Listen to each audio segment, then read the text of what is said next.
what we see in all this kind of world of artificial intelligence is that people actually want real experiences. People are going to live sports, they're going to live concert events at higher rates than we've ever seen, actually in history.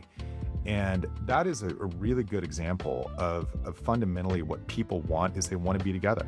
Welcome to the Navigating Sports Business podcast, where we uncover insights from the most prominent leaders in our industry.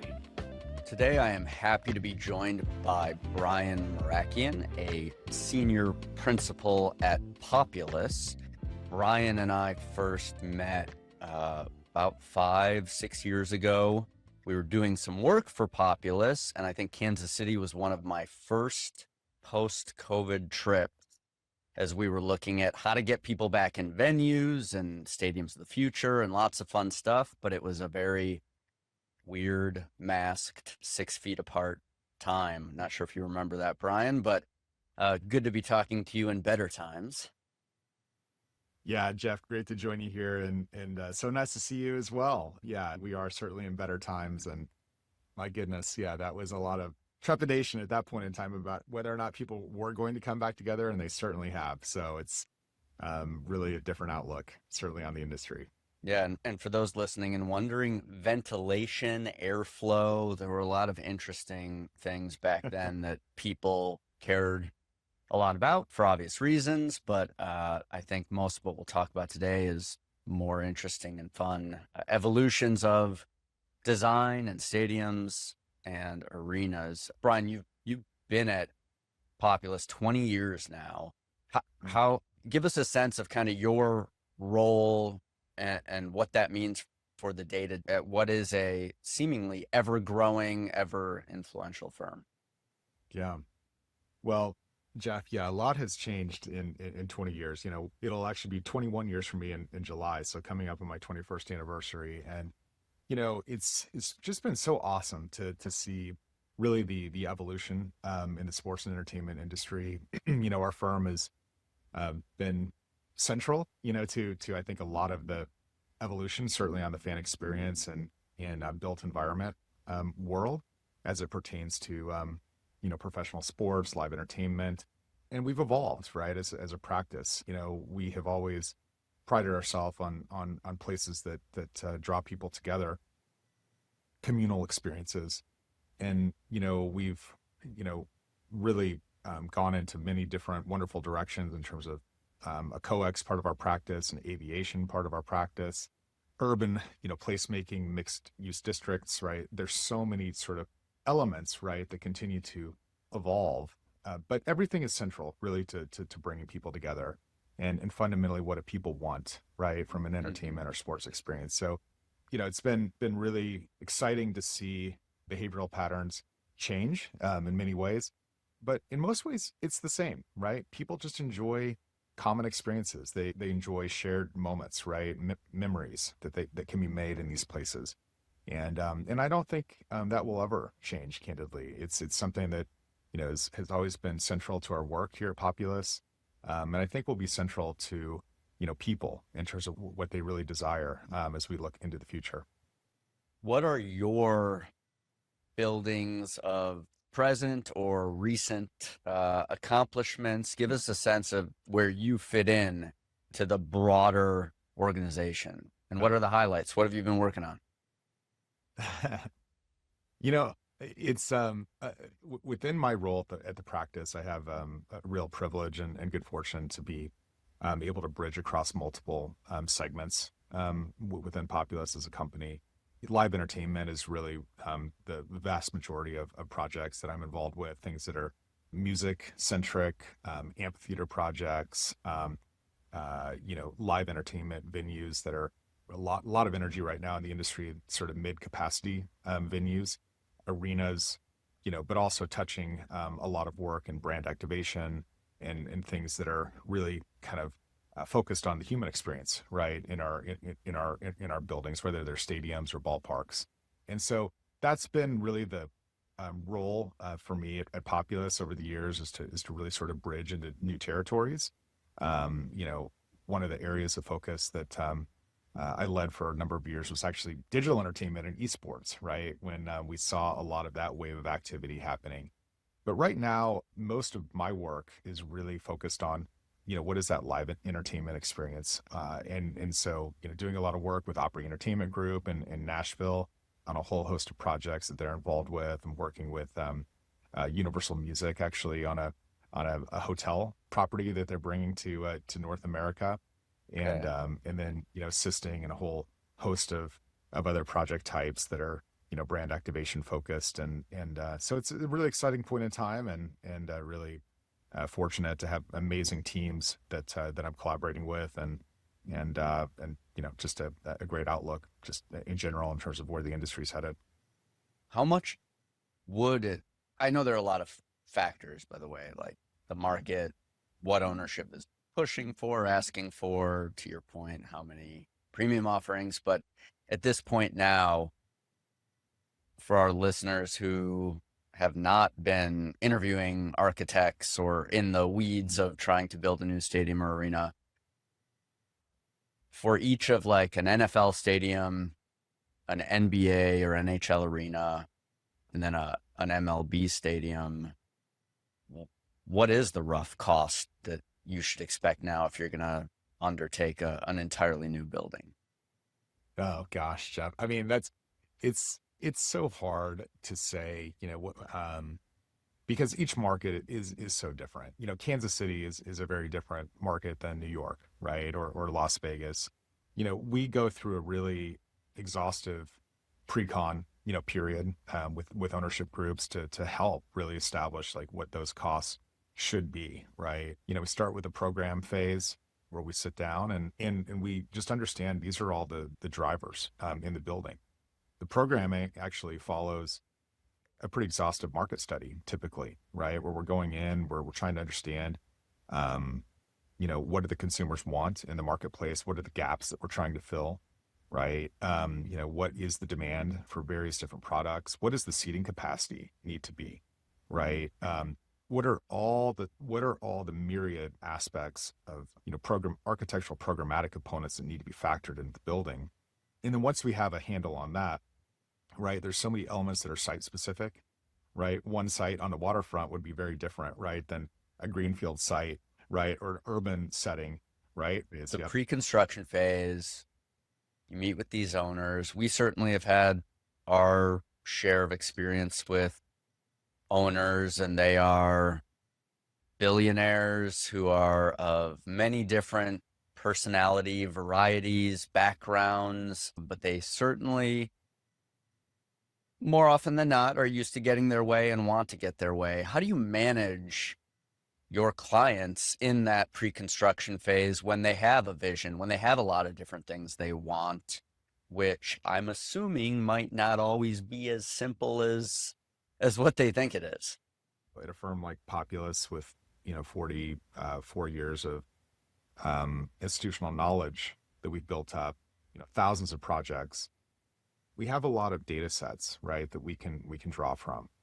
And so what we bring to the table, right, is design innovation, but we also have a lot of expertise in terms of helping to guide a process. And we learn something from every one of these projects, right? We've done 20 plus major league ballparks, right? You learn something from every single one of those projects. Every major arena that we do, we learn something. Every NFL stadium that we do, we learn something. And so what we find from our clients is that most of them don't want to do something that's been done before, right? They want to do something new, innovative. They want to bring something to the market that doesn't exist. And so part of it is to help provide direction, but also to help them push boundaries, right? To do something that has not been done, to introduce something new to the marketplace, to create something completely cutting edge, right? And something that allows them to define the market in a very unique and powerful way. And it's it is a natural kind of part of the exercise that we go through, but we do it in locked arm, and we do it together, right? And we make critical decisions along the way. And candidly, we're really lucky to work with owners that are visionary, right? That want to push boundaries, right? That want to bring something new to the marketplace. And it's our job and our great privilege and responsibility to be their partner in that process. I hope that answers the question. Yeah, well, what are the trends that you see, or the more and more, you mentioned, right, districts, premium, those are two of the Yep. things certainly every team is really, really focused on, but are there other ways that either owners are asking you to push boundaries, or that you guys are trying to guide them to push boundaries? Any recent examples of that where you feel like, hey, we did push the boundaries, we did do Yeah. something new here? I would say that absolutely, one of the major trends that we're seeing more and more of is the broader district, right? One of the projects I was very fortunate to be involved with was the Atlanta Braves, development, really the ballpark with Truist Park, and then kind of the early planning stages, the Battery as well, and such a incredible ownership group, right? With a vision to really contemplate the district and the ballpark simultaneously as one project, right? And in those early stages of thinking about how all those components, are connected to each other, in terms of, first and foremost, the real estate strategy and the urban plan, and to thinking about, um, you know, the lifestyle component and the retail and a hotel, right, and a workplace dimension, and live entertainment dimension, and how that connected with the ballpark, and the way that the ballpark needed to be designed so that there was a seamless connection between the district and the ballpark. That was something that had not really been done before, right? And so it was just an incredible project to be involved with the Braves ownership, because they really did have um, a vision to bring something completely new, in that case to Major League, baseball. But, we have, embarked on so many different, project types in the live entertainment world as well. And, some of the things that we're doing with FIFA World Cup and LA 28 on the Olympics, and in terms of overlay and temporary venues, right? There's such a wide sort of variety, of project types that we're involved with. And each one is really trying to kind of solve unique challenges. But, what we see is adaptability, right?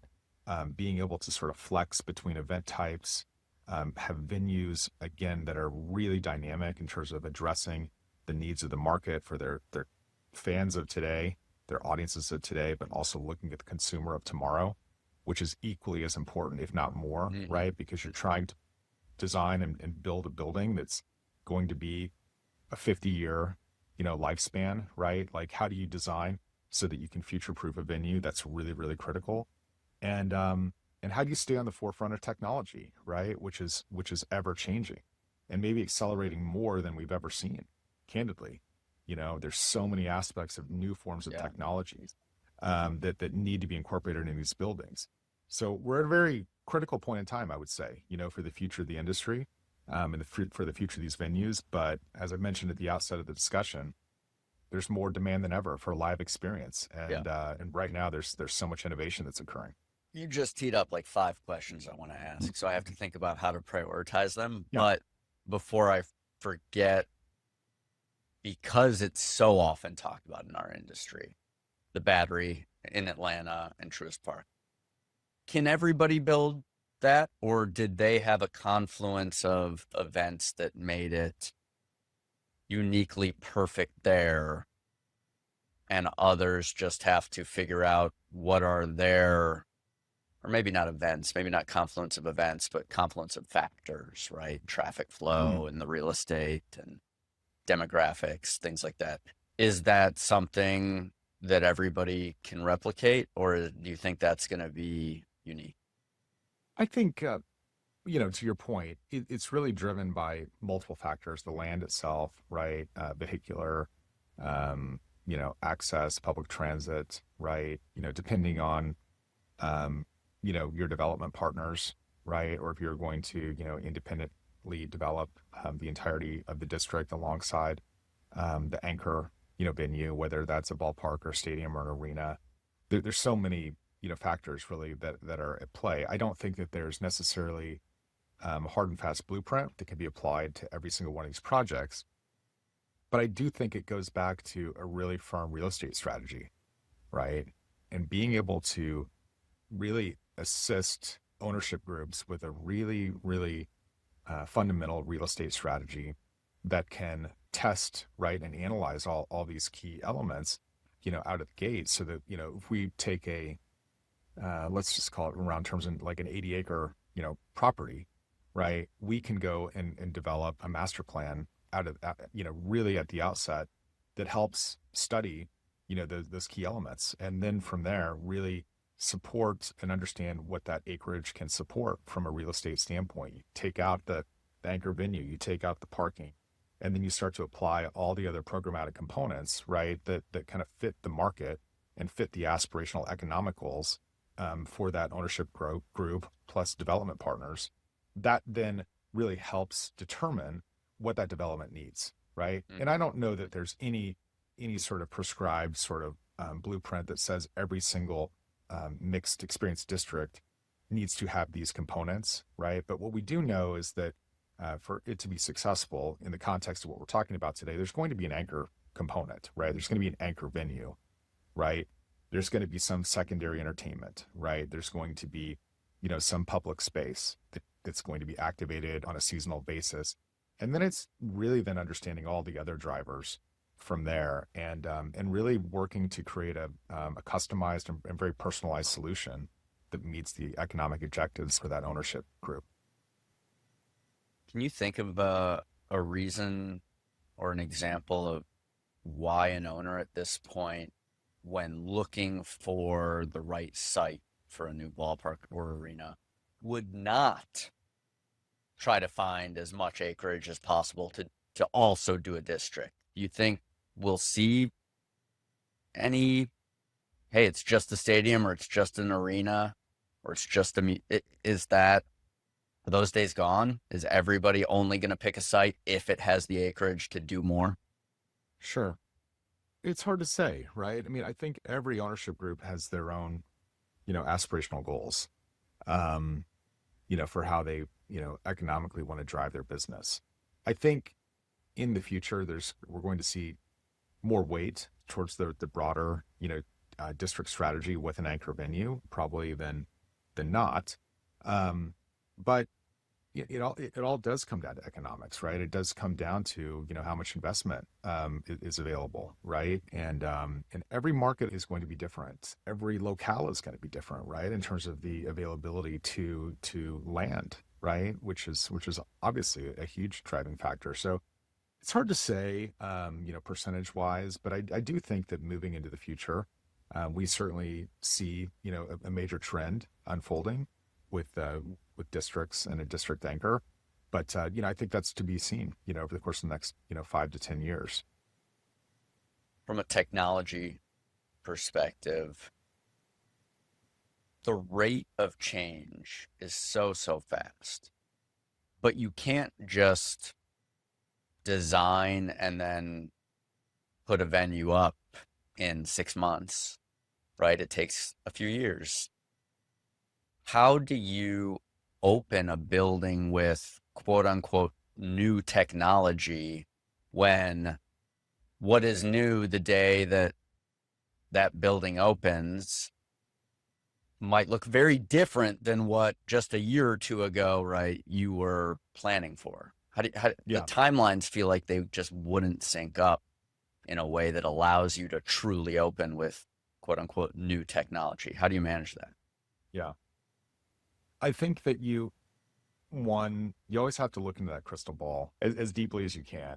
And that means staying educated, right? Understanding what are sort of nascent stages of development in the technology world, what may be experimental, candidly, in the technology world.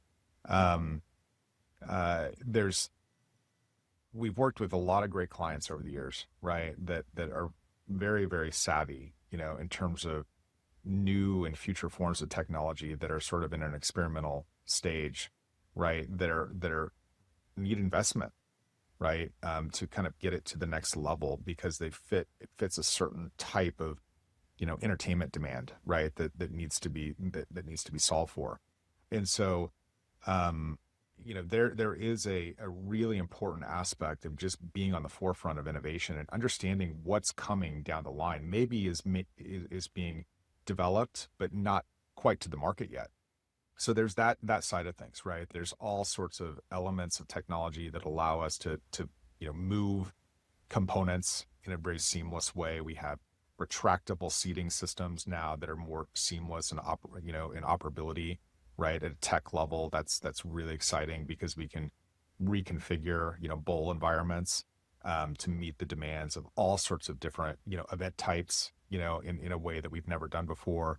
Programmable lighting, right? Elements, where we can sort of create a dynamic nature to the bowl, so that we're creating animation, right? That coincides with music and sound, right? And then on the smart system side, we understand, you know, HVAC control, right? We can understand through sensor-based technologies, where the shortest lines are to concession stands and restrooms, right? So we can have real-time, digital navigation that's happening in the venues through, smart systems with wayfinding and signage, right? So that we can drive traffic into areas of the building and create, frictionless experiences, right? We've seen so much just major advances just in terms of the economy within these buildings, right? Being, let's say 6 years, 7 years ago, right? The majority of our buildings were walk-up concession stands. Now we're probably splitting half and half with, walk-in, walk-out marketplaces, right? You can go and grab a beer, or a prepackaged item, and you're out of that marketplace in 8 seconds, right? In some cases. And so it's a frictionless type of technology. It's a smarter venue. It's more, kind of like front end visibility, right? That we're trying to stay in front of, on the audiovisual side. It all comes together. But the venues absolutely are becoming more technology rich and really providing what the consumers are demanding. And that's really an exciting thing.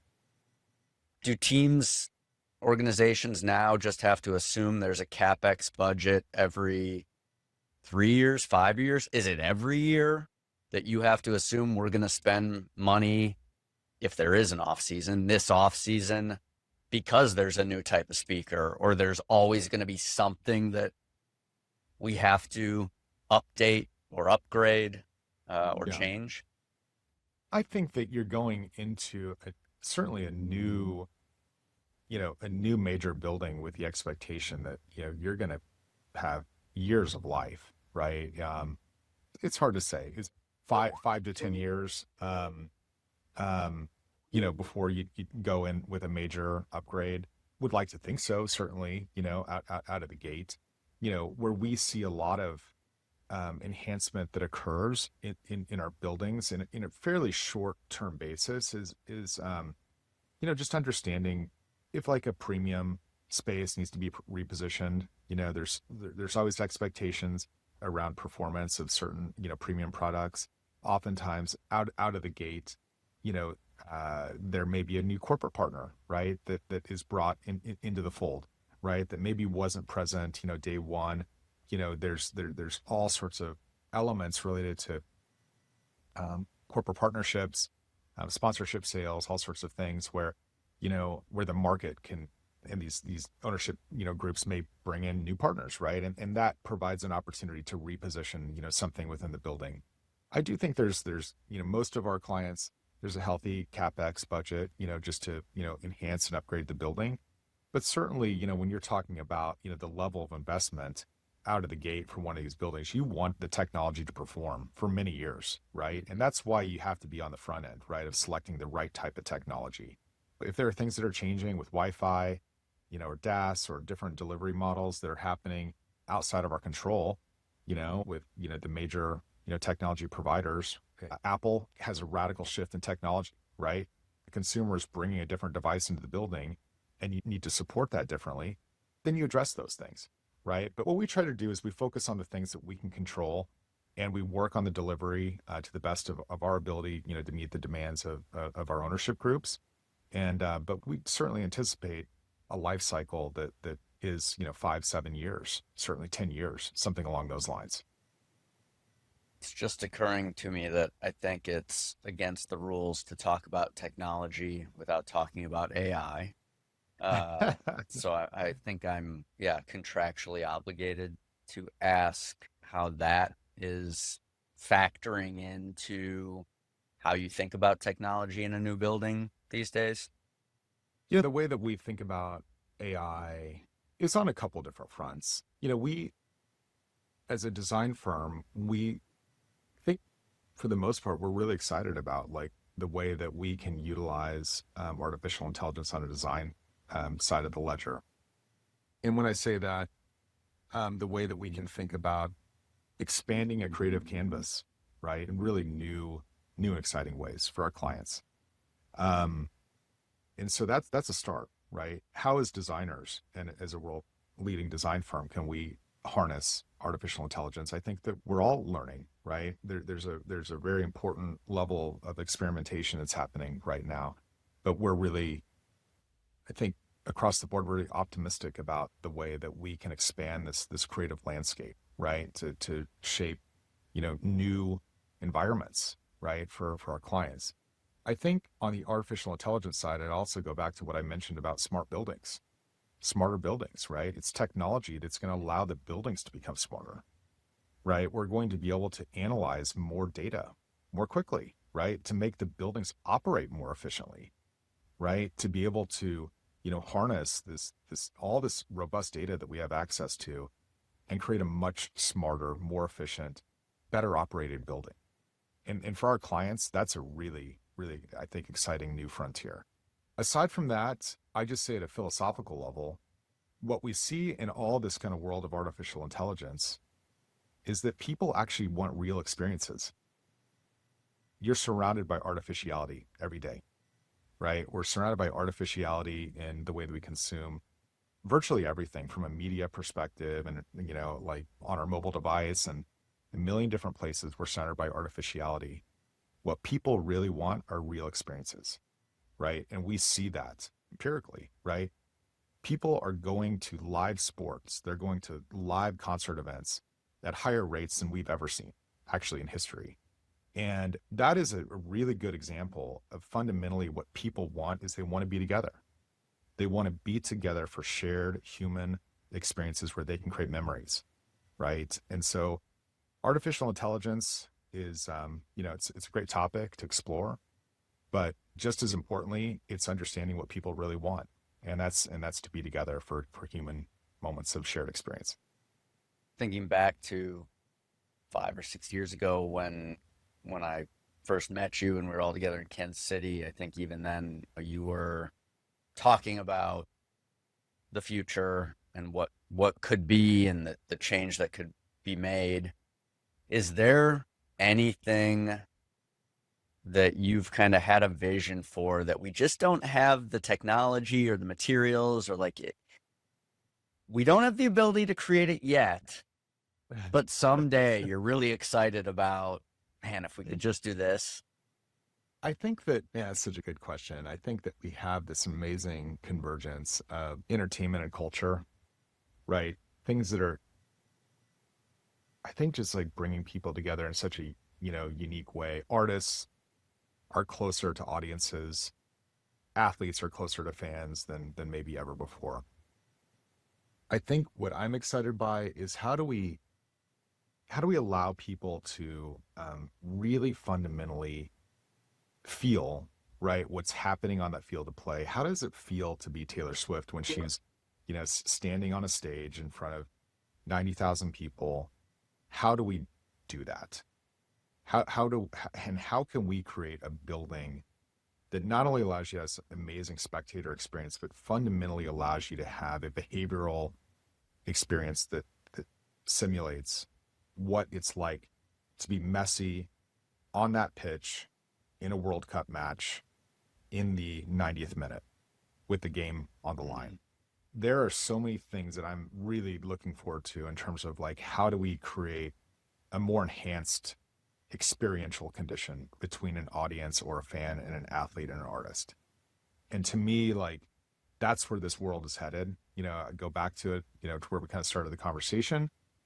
It's fundamentally about a human experience, right? Something more than you can do in your home environment, right? Sitting in your living room, right? That's what these buildings have the opportunity to be. It's what these places have the opportunity to be, these broader districts that allow you to come and enjoy this time and be with people that you love, people that, are part of your family and part of your friend group.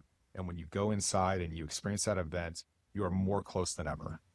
And I think that's the thing that excites me the most about where we're headed. Yeah, that some sort of biometric. Yeah. That would be cool to feel like Messi.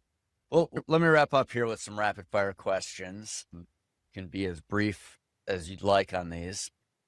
The most underrated venue in sports and entertainment is Ryman Auditorium in Nashville. It's intimate, right? Broadway in Nashville. If you ask an artist, though, if they would like to play in one place in their career, many people say they'd like to play Ryman Auditorium. okay. In some major acts, and enjoy playing there too, because it's really small and intimate. But I love that building. It's great. Okay, cool. I got to get there then. Yeah. If you could get hired to renovate an existing stadium or arena, what would the dream project be and why? Moda Center in Portland. That would be an awesome project to What be able to renovate. What's your biggest Um, pet peeve when you attend a game as a fan? I think one of the biggest pet peeves is